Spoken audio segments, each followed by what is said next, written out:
Phase 1 నుంచి original 6 Avengers లో ఈ 3 సూపర్ హీరోస్ ని ఎంత పవర్ఫుల్ గా చూపించినా ఫేజ్ 3 ఇన్ఫినిటీ వార్ వచ్చే టైం కి థానోస్ ముందు వీళ్ళందరూ యూజ్లెస్ అయిపోయారు. వాళ్ళెవరో ఇప్పుడు చూద్దాం. Number 3 captain America. Captain America తన షీల్డ్ ఇంకా తన ఫైటింగ్ ఎబిలిటీస్ తో ఎంత బాగా ఫైట్ చేయగలడో మనం ఆల్రెడీ చూసాం.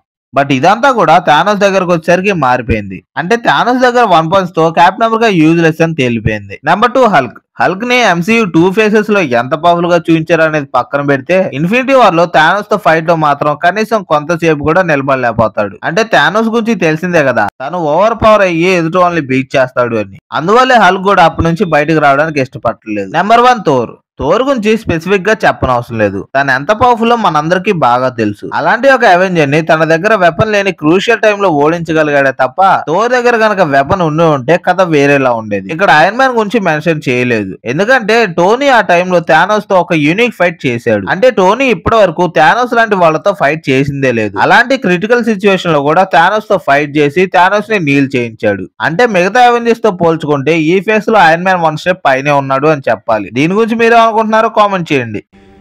All that for a drop of blood.